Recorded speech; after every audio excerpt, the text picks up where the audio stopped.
Earlier in this course we discussed linear polarization of electromagnetic radiation, and I demonstrate this at 75 megahertz and at 10 gigahertz. Today I will concentrate exclusively on the polarization of light, which is at a much higher frequency. The light from the sun or light from light bulbs is not polarized. So I can ask myself the question now, what does it mean when light is not polarized? Let's think of individual light photons as plane waves with a well-defined direction of polarization. So each one is linearly polarized. A beam is coming straight out of the blackboard. The first photon arrives, it's linearly polarized in this direction. The second photon arrives, linearly polarized in this direction. So the electric field vector is oscillating like that. Another photon, another photon, another photon, and another photon. And what you see here very clearly, that there is no preferred direction when you average over time. And that's what we call unpolarized light. It was Edwin Land who in 1938 developed a material that can turn this into linearly polarized light, for which he became very famous, in addition to this demonstration that I showed you last time. If I take one of Edwin Land's sheets, which will turn light into polarization in this direction, and I first take one photon, for instance this one.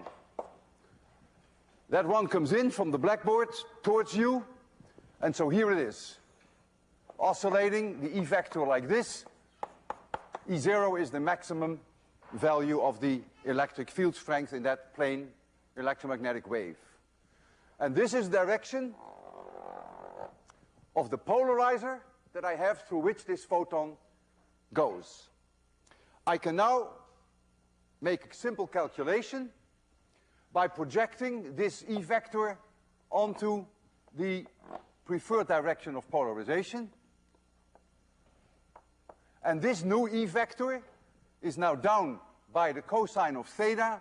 If this angle is theta, this E vector is now E0 times the cosine of theta.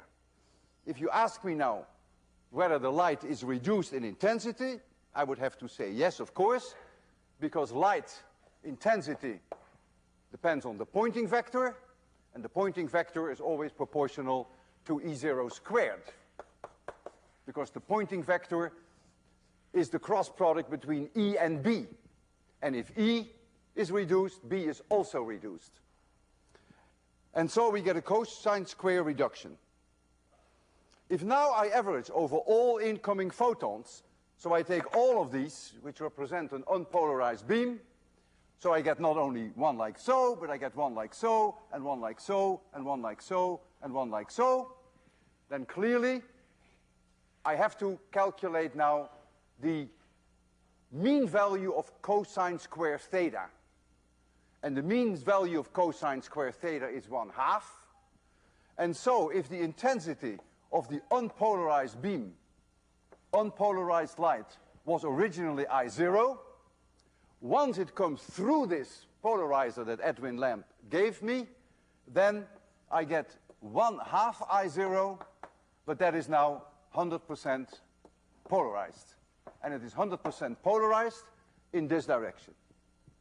And the 1/2 is the result of the average value of cosine square theta. If this were the case, this would be an extremely ideal polarizer. We would call this an HN50 polarizer. They don't exist, it's only in your head. And the 50 refers to the fact that 50% get through polarized. In the optics kits that we hand out today, that we will need throughout this course, you don't have HN50 polarizers. They don't exist. I don't quite know what yours is. I didn't measure it.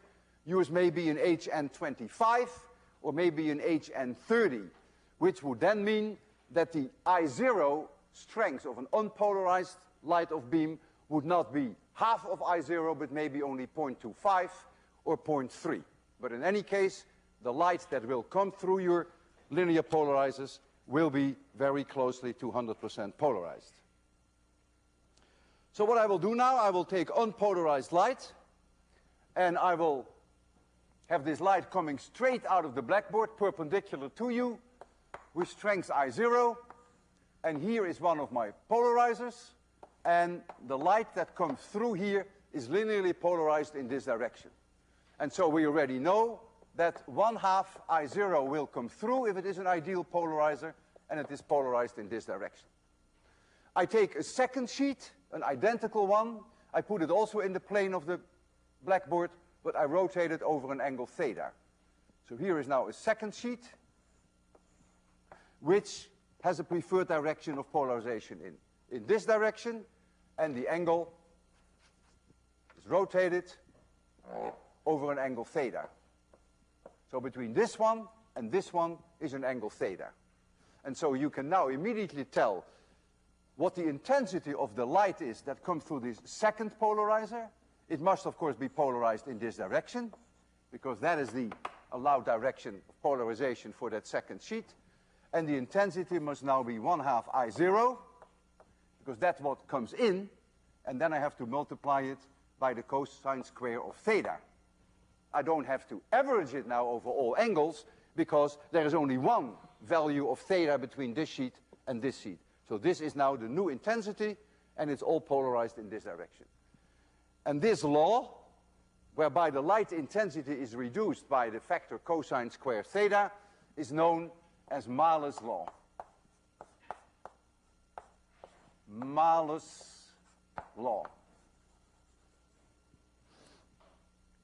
If theta were 30 degrees,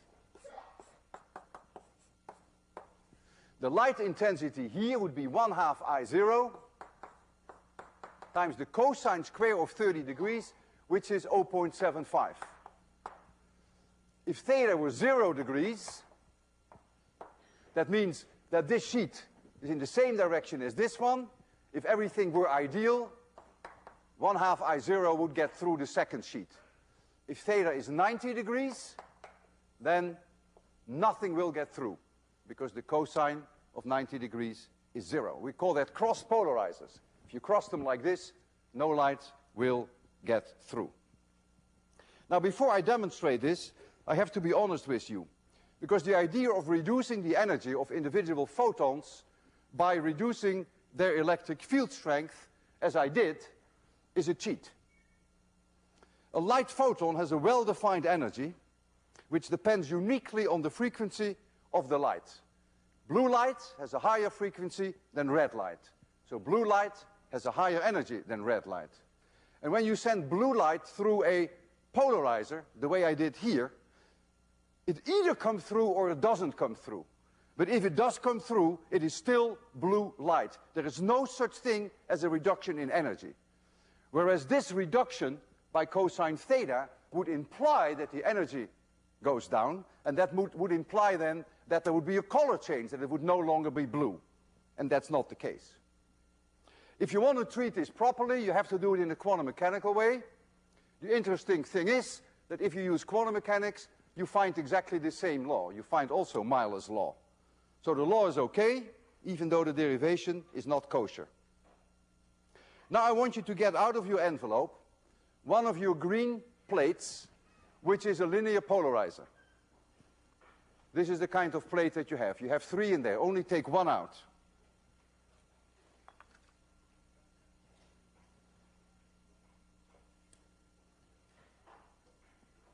These 2 lights shining on me, unpolarized light. So the light that comes to you now is unpolarized. I'm now going to hold in front of my face this polarizer. So the light that comes through is linearly polarized in this direction. And you are going to play the role of the second polarizer. Close one eye, put the polarizer in front of your eye, and rotate it. And you will see a huge difference in light intensity. If you cross-polarize with me, then you can't see me. That may make you very happy. But keep in mind, if you can't see me, then I can't see you either. So rotate it around and convince yourself that this light that reaches you is now indeed linearly polarized.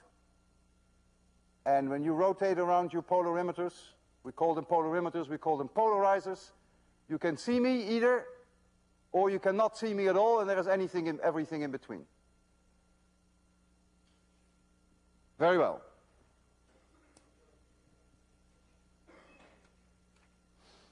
There's a second way that we can produce 100% linearly polarized light, and we can do that by reflecting unpolarized light off a dielectric, for instance, water or glass.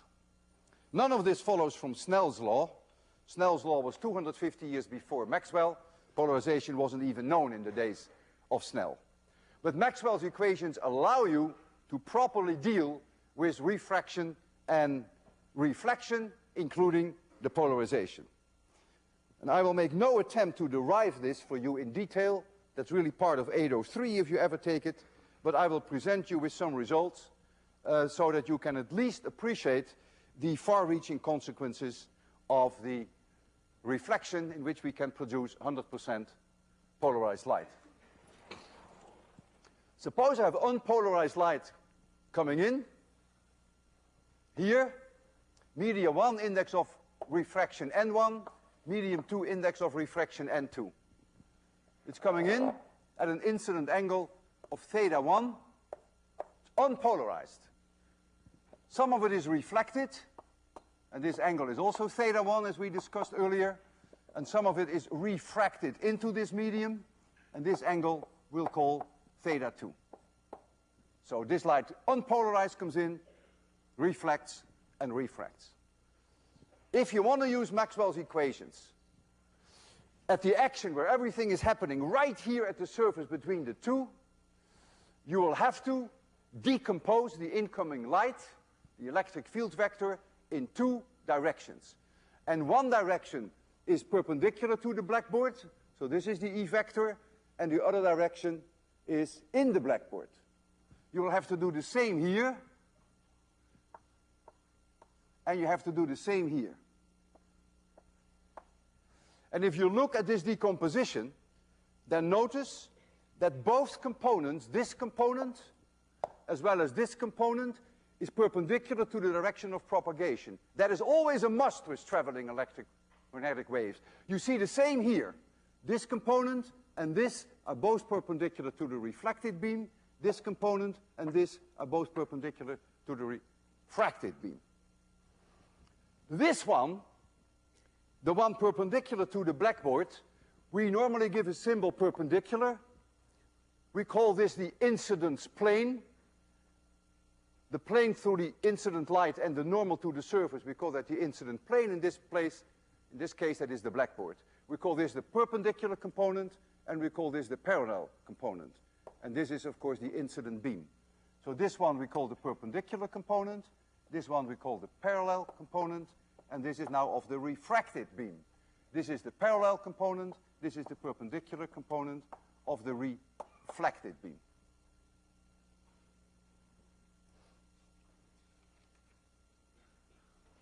The incident light is not polarized in this sense.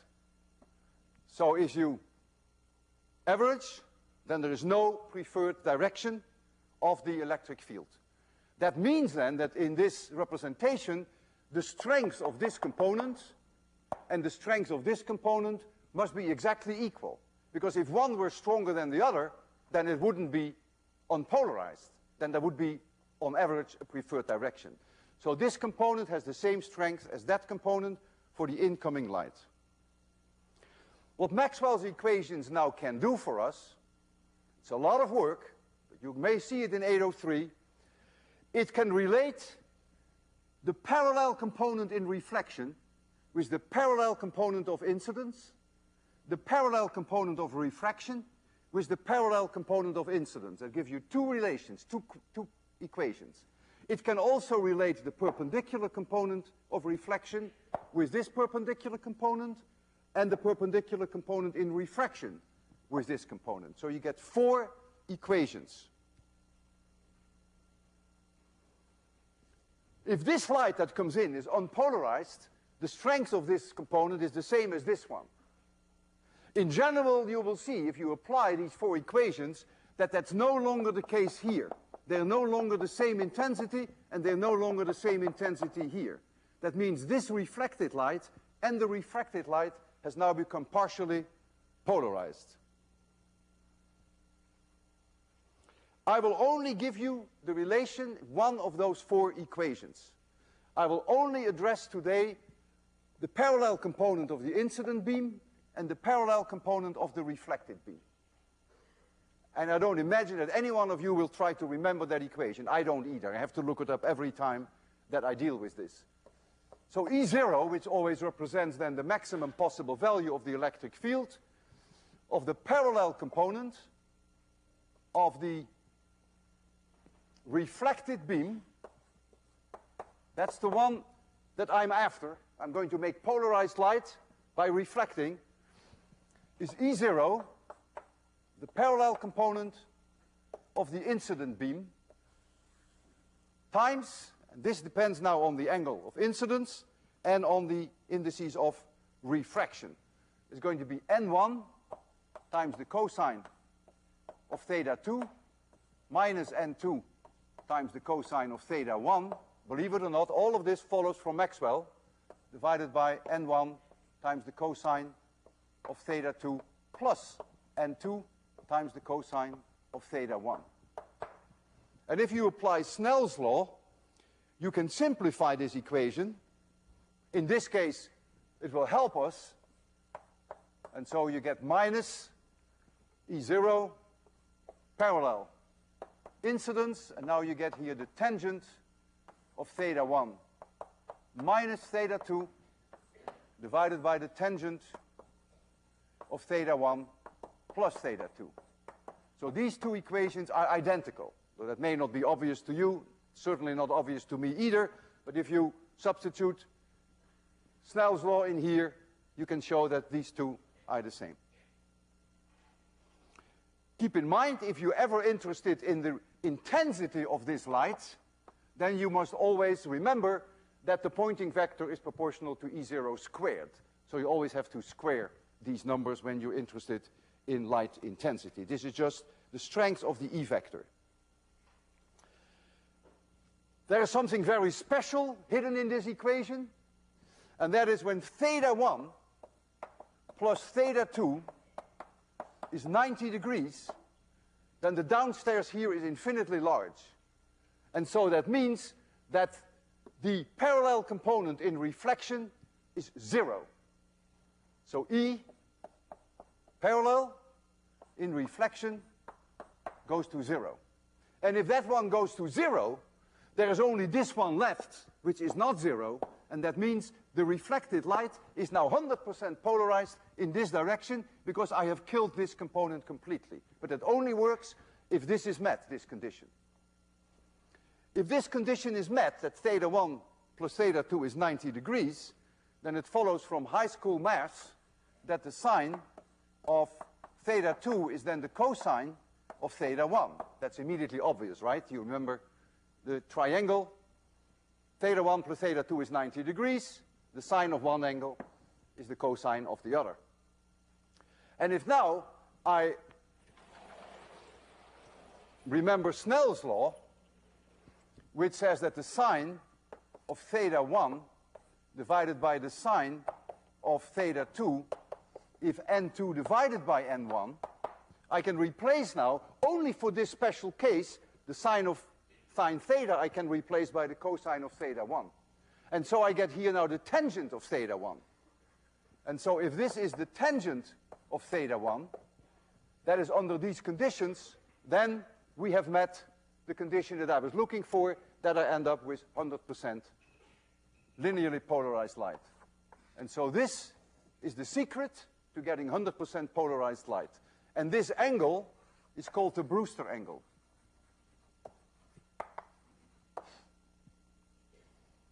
And so if we, for instance, look at the transition from air to glass, glass has an index of refraction approximately 1.5, depends on the kind of glass that you have. If I go from air to glass, which is what I will do in my demonstration, then the tangent of this angle is n2 divided by n1. This is glass, so this is 1.5, n1 is 1. Then you will find that the Brewster angle, theta Brewster, turns out to be about 56 degrees. I can also make linearly polarized light by going from glass to air, by bouncing it off this way. Then, of course, I have to invert this, and then you'll get a Brewster angle which is smaller, which is 34 degrees. But since I will do it with from air to glass, I want you to concentrate on the 56-degree angle. The way I'm going to do this demonstration, it's right set up here. We have light, a light beam that strikes a piece of plain parallel glass. That's all it is. There's nothing special about this piece of glass. So the light comes in like so, and here I have a piece of glass. This is the angle of incidence, theta 1. And so it's going to be reflected in this direction, whereby this angle is also theta 1. And something will go in here, that is that angle theta 2, which I don't worry about, because I want you to see that this can become 100% polarized. As this light comes in, it is unpolarized. This component and this component have equal strength. If theta 1 is 56 degrees or somewhere in that vicinity, this light is now 100% polarized. And I'm going to project that onto the screen, and I'm going to convince you that it is indeed polarized.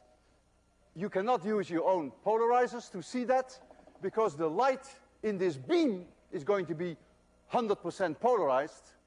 However, once it reflects off the screen, it no longer is. So you cannot use your polarimeter. So I have to use my own polarimeter to show you this.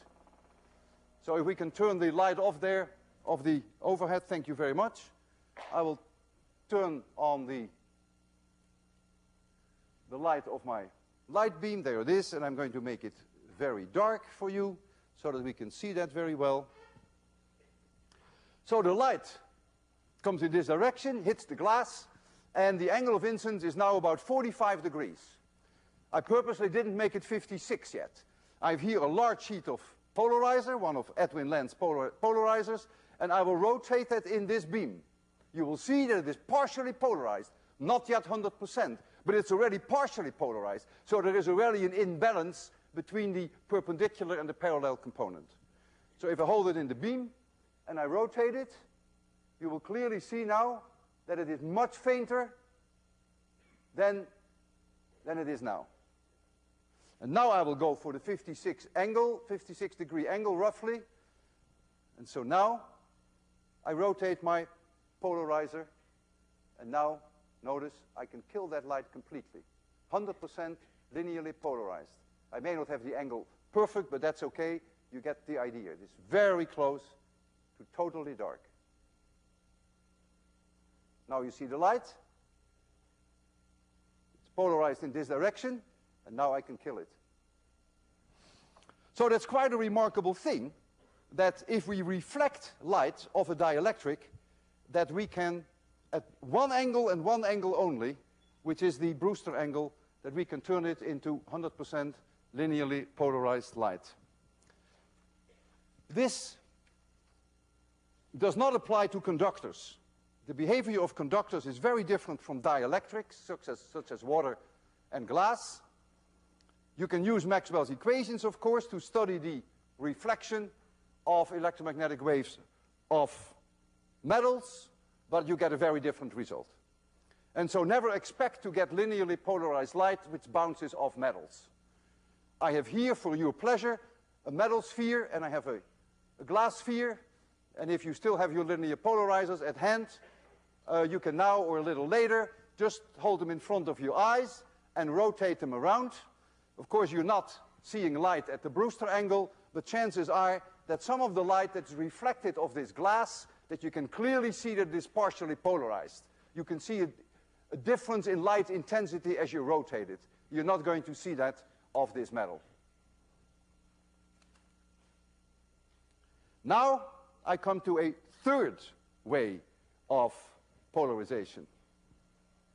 There is a third way that we can make 100% linear polarized light by the scattering of unpolarized light, and we have to scatter it of very fine particles, preferably a tenth of a micron. Dust particles would work very well.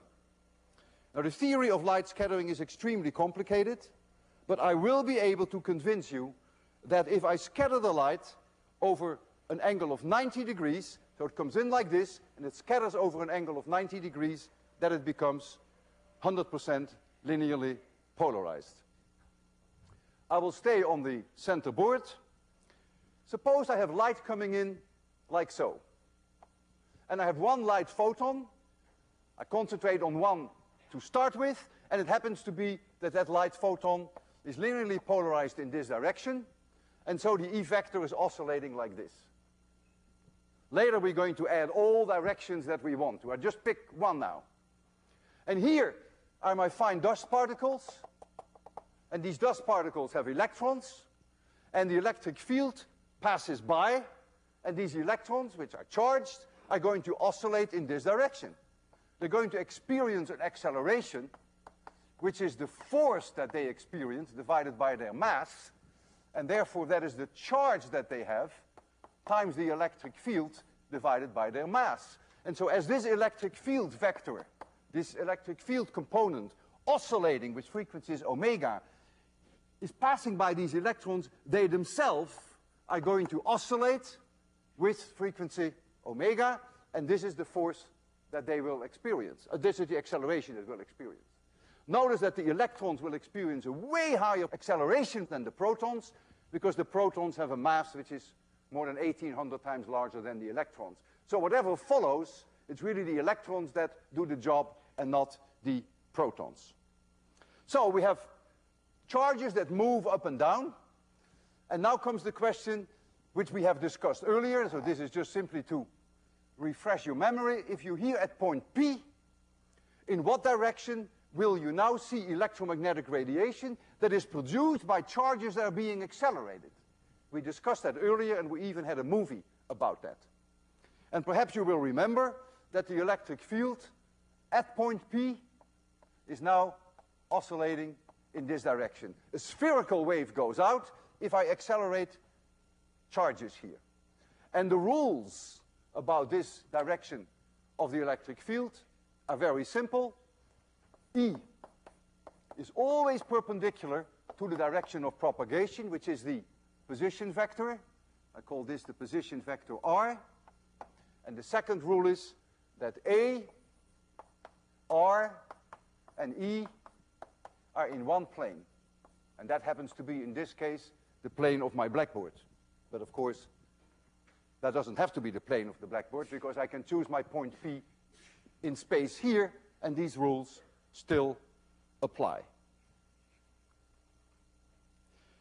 The incident photon, which in this case I picked only one, is completely destroyed. It is absorbed by the dust. And the electrons which are going to radiate, re-radiate a photon at exactly the same frequency. Because if this is oscillating with angular frequency omega, then the acceleration will be with angular frequency omega, and so this E field will have angular frequency omega. So it really is as if the photon comes in and takes off in a different direction. That's why we call this scattering. So the frequency remains the same, but the direction changes. And the probability that that photon will go in this direction or this direction is 0, because you remember that no electromagnetic wave is propagated in the direction of the acceleration. There's a high probability that it goes out in this plane, perpendicular to A, and at this angle theta, the probability is a little lower. We discussed that earlier. Now I'm going to convince you why light that scatters over 90 degrees, that comes in like this, and then comes to you, why that is 100% linearly polarized. Here is a beam of light. And this beam of light is unpolarized. That means if I look down on this beam, you have individual photons, and I describe to those, maybe a little bit artificially, but I will do that. It was successful with Malus' law. I describe to them individual directions of polarization. So each photon on its own has a uniquely defined direction of polarization. It is a picture that is not kosher. You really need quantum mechanics to do this right. But on the other hand, the result that you find is probably correct. You will find the same result if you did it in a quantum mechanical way. So here you have these dust particles. And so what is going to happen is this light comes in, and then one may be scattered in this direction, another one in this direction, another one in forward direction. And you can go in all directions as you please. I'm now going to look in the plane perpendicular to the blackboard. Because in the plane perpendicular to the blackboard, every photon that ends up there is at 90 degrees angles. It comes in like this. That is 90 degrees. This is 90 degrees. This is also 90 degrees. And here is that plane. I just draw a circle, but there is nothing special about the circle. And so the photons come now straight to you, perpendicular to the blackboard. That's the picture that I have now in mind. And let's say you were looking here. So you were sitting there. So you have to lift this up. So you're really sitting there. So this is where you are. And let's take one photon that comes in, which happens to be linearly polarized in this direction. We pick one photon, but it's unpolarized light because we're going to add so many photons that on average there is no preferred direction. But I pick one to start with. And now I ask myself the question, if that photon is scattered in your direction, in this direction, how is the E vector oscillating here? So this is now the position vector r, and this is the direction A in which the electrons are going to shake, because the photon comes in with an E field shaking like this, so the electrons are going to shake like this. And you will immediately conclude that the electric vector here must be oscillating like this. Why? Because it has to be perpendicular to r, which it is, and it has to be in the plane of A and R. There's only one solution, and then this is the correct solution. Now there is a next photon coming in. And the next photon, I'll give a color just to distinguish the two, happens to be oscillating in this direction. And I ask myself the question, if that photon is scattered in your direction, in what direction is the E field oscillating? And you'll come to exactly the same conclusion, in this direction. Why? Because it has to be perpendicular to R, which it is, and it has to be in the plane of A and R, and that's the only solution. A little later, there is another photon that comes in. How is that electric field being observed here? Of course, in this direction. And so, no matter how they come in, unpolarized light, you will always see that if the photon is scattered over 90 degrees, you will always see it polarized in this direction, and therefore you have created linearly polarized light. So if you watch here, that is at 90 degrees angle, or if you watch here at 90 degrees angles, but of course it's a whole plane, then you end up with 100% linearly polarized light. If you go through the same exercise, say at an angle here of 45 degrees, and you look here, it's only partially polarized. Indeed, if you rotate in front of your eye a polarimeter, you will see clearly light intensity changes, but not 100% polarized. You couldn't turn it into darkness. And if you look from above, and you may want to go through that exercise for yourself, you will see that the light remains completely unpolarized. So it is only the 90-degree angle that is very special, and that's what I'm going to demonstrate to you. But before I demonstrate this, there is something that I have to tell you, that I cannot hide from you. I wish I could, but I can't. It's not something that is my goal during this lecture. It has nothing to do with polarization. But that's the fact that the probability, when you scatter light of very small particles, tenths of a micron or so, dust particles, that the probability of scattering is way higher for blue light than it is for red light. The shorter the wavelength, the higher the probability. If you ever take 803, you're going to see a derivation of that, a quantitative derivation. Blue light has a 10 times higher probability to be scattered than red light. And so whenever I'm going to do my scatter experiments on very fine particles, you will see that that light is going to be bluish. You can't miss that. Now, if the particles of which I scatter are larger than a tenth of a micron, say 1 micron, this effect of color on probability of scattering is highly reduced. And if I scatter of very large particles, 10 microns or so, then there is no dependence anymore at all. And in this lies the secret why the sky is blue. I will get back to that later today. The reason why cigarette smoke can be blue if the smoke particles are very small, and it's the reason why clouds are white. Because the sunlight hits the clouds, the light scatters, but the water drops in the clouds are not 0.1 microns, but they are much larger. They are more like 10 microns and up, and so there is no preferred wavelength that scatters, and so the clouds look white. And so the first demonstration that I want to do is very much like what you see here. I'm going to send unpolarized light up here, straight up. We have bright spotlights there, and the light goes straight up. In here, I'm going to put very small dust particles. And I have decided to do that smoke, simply cigarette smoke. So I'm going to hold cigarette smoke in these beams, and the light that will come to you, no matter where you sit, must have scattered closely over 90 degrees, right? It comes up like this, but if you see it, almost for everyone in the audience, 90-degree angle scattering. So with your linear polarizers, you will be able to see that that light is polarized. And it's going to be polarized in this direction, which is the direction that I have here. So that's the first thing I'm going to do for this demonstration. So I need cigarettes and I need smoke, as much as I hate this.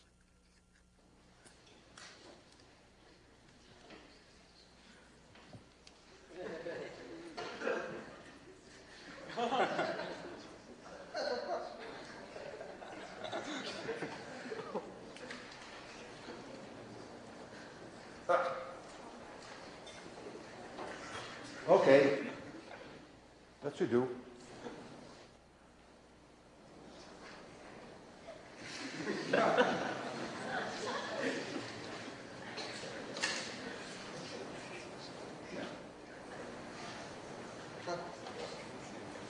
Okay, so you need a lot of light, and this light comes presumably from here.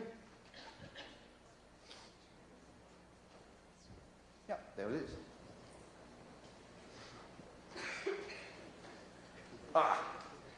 Ready for this? Okay, so have your polarizers ready.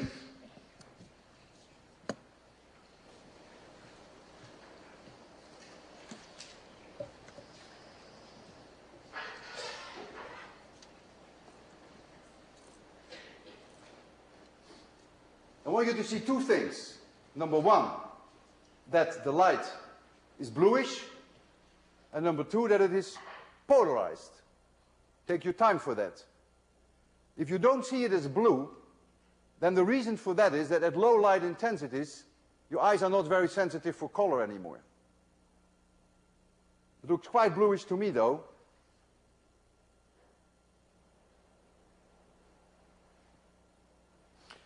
Now I want to do something in addition.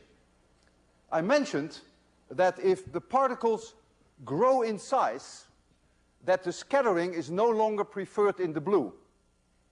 And I can demonstrate that. I can kill two birds with one stone.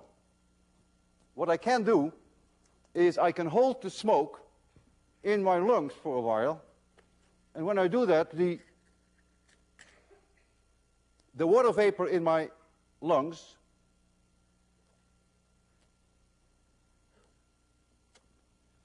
will precipitate on these dust particles, and they will form small water drops.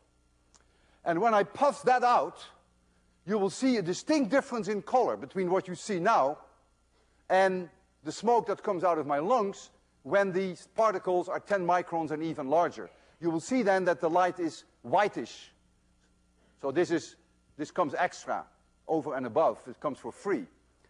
In order to make you see the difference, shortly before I puff out the smoke in here, I will again show you this smoke as it is now, so you can compare the colors. And you will see that there is a difference. Even though this may not look very bluish to you, for reasons that I mentioned in darkness, you don't have a very good sensitive for color. So I'm going to hold this smoke now. As much as I hate it, this is one of the worst demonstrations that I have to do. I hold it in my lungs for a while.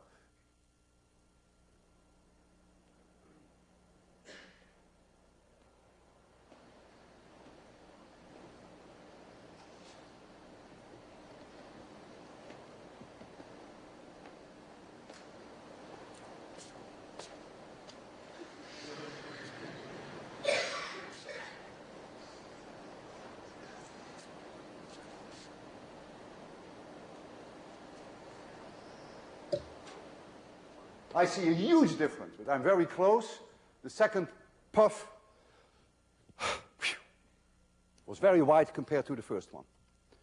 So we were able to catch two birds with one stone here.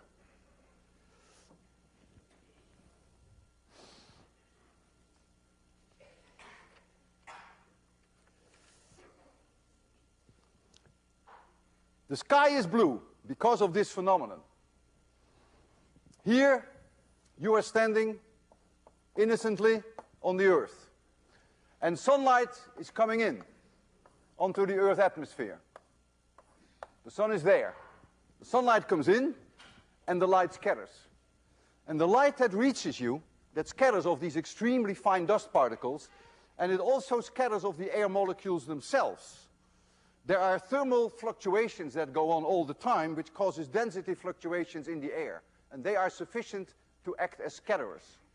And so if light from here comes to you, the chances are that it is blue, because it has a higher probability than red. And this is also likely to be blue. And so when you look at the sky looks blue. That's the reason. It has to do with this strong preference for color to be scattered when it is blue light. If you look in the direction of the sky at an angle of 90 degrees to the direction of the sun, the sky is also linearly polarized for the reason that we now understand, because there is scattering over 90 degrees. And so when the sun is out there, there is always a whole plane, a great circle in the sky, which is 90 degrees away from the sun. So when you come out with your linear polarizers, as soon as the weather clears, look at the sky, at the blue sky, and look 90 degrees away from the sun, and you will see that the sky is very strongly polarized. If you look at angles different from 90 degrees, it's partially polarized, but not as strongly polarized as it is at 90 degrees. So this explains in a very natural way why the sun when it rises and why the sun when it sets, why the sun is red. Because if the sun rises or the sun sets, the sun is near the horizon. So now the sunlight comes in like this. Imagine how much atmosphere it has to travel through, how many scattering particles it will encounter on the way. And so, right here, there is scattering. That is blue light, that is blue light, that is blue light, that is blue light, that has a higher probability, that is blue light. So what do you think is left over for you? There isn't very much left over. What is left over, the blue is gone, the green is gone. So if there's anything left over, it is red. And it is that red light that you see. That's why the sun looks red when it sets, and it looks red when it rises. The same is true for planets and bright stars and the moon. When they're just above the horizon, they look very reddish. And if there happens to be a cloud here in the sky, well, the cloud will also see that red light. So you get a red cloud. And that's exactly what you see at sunset. All these clouds turn red. And so that is, again, the consequence of the fact that the probability for light scattering of blue light is 10 times larger, roughly, than the scattering for red light. So it explains both the blue skies and the reason why the sunrise and the sunsets are red. I can show you two slides whereby you do see this phenomenon that light that scatters to you becomes bluish. We can see it in astronomy. And the first slide is a picture of the Pleiades, called the Seven Sisters, very hot stars. They are surrounded by very small, fine dust. And the light that reaches you is not only polarized, which you cannot see, of course, on the slide, but it's also bluish. And so let's take a look at that first So here you see the Pleiades. It's called the Seven Sisters. Some people think there are only 7 stars in there, but there are hundreds. And you see here these very bright stars. And here you see the dust surrounding these stars. And this is distinctly blue. That's the fact that short wavelengths have a higher probability to be scattered than long wavelengths. So the blue has a higher probability than the red. And the next slide shows you a man on the moon. And this person is walking on the moon, but as he walks on the moon, he produces dust by just walking. Very fine dust particles that come from the soil that he brings up. And what he is doing, he is creating around himself sort of a blue atmosphere, a blue sky, because the sunlight comes from the right. And so the light that you see that comes in your direction is being scattered, of course, because there is no air on the moon, so it can only be the dust that he has produced. And you see that that dust is blue. It will probably also be strongly polarized, because if it changes 90 degrees angle, then, of course, it would also be strongly polarized.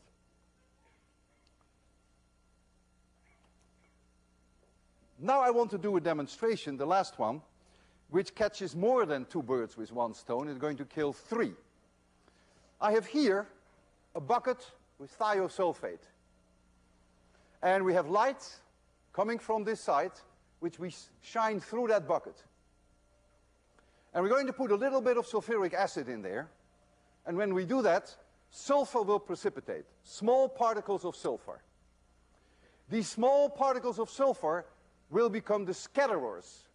And so this light, which is unpolarized white light, will begin to scatter.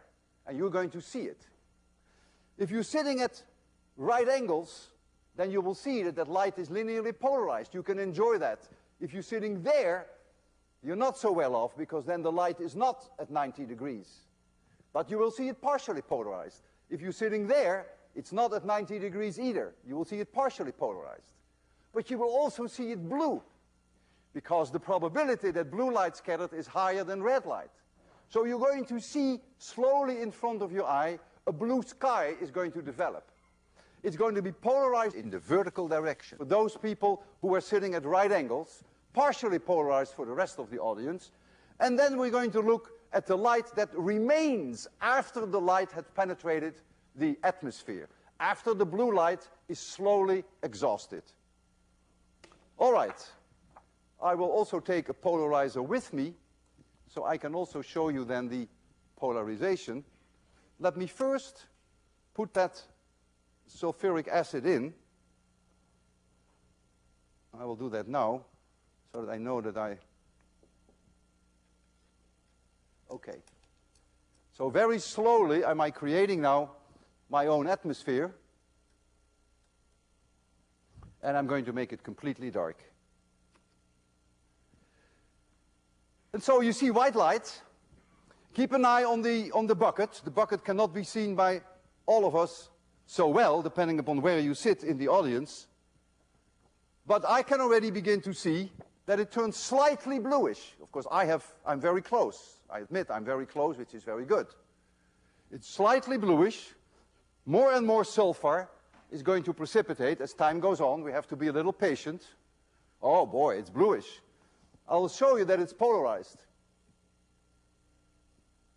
I'll rotate in front of it a polarimeter, and you see there's a distinct polarization of this light if it comes out at 90 degrees. More and more sulfur is precipitating, and look at the sun. If you think of this as the sun is getting a little yellowish. It's not so white anymore. And you wonder why. Well, you should be able to answer that now, because the light that is scattered in the atmosphere, I call this the atmosphere, is blue. It has a higher probability than red. And so what is left over in the direction that you see on the screen there is the remaining light. And the more blue leaves and the more green leaves, the redder the sun is going to be. And if we're going to be a little bit more patient, and we certainly have the time for that, you're going to see the sun getting pretty bloody red. So keep an eye on it. Also have your linear polarizers and try to see that the light that comes to you from the atmosphere, if you are at 90-degree angles, I will once more do it with my polarizers, that's strongly polarized. Oh boy, look at the sun. We're getting close. We're getting close. Imagine you're now on the beach, very romantic, and there is the sun. You're with a friend. You don't have your polarizer. From now on, you should always have your polarizer with you, of course. You can really impress your friend, believe me. For one thing, you can point out that the sky at 90-degree angles from the sun is nearly 100% polarized. You can even tell your friend why the sky is blue. And then as you experience this romantic sunset, you can also explain why the sun is getting red. Because all that blue light and the green light gets out first, and this is then what is left over. And the sun is really beautiful now. I already feel these butterflies in my stomach and ants in my pants. This is sunset, all right? This is very, very nice sunset. Oh man, what a beautiful sunset. Yeah, indeed, indeed. We are approaching sunset.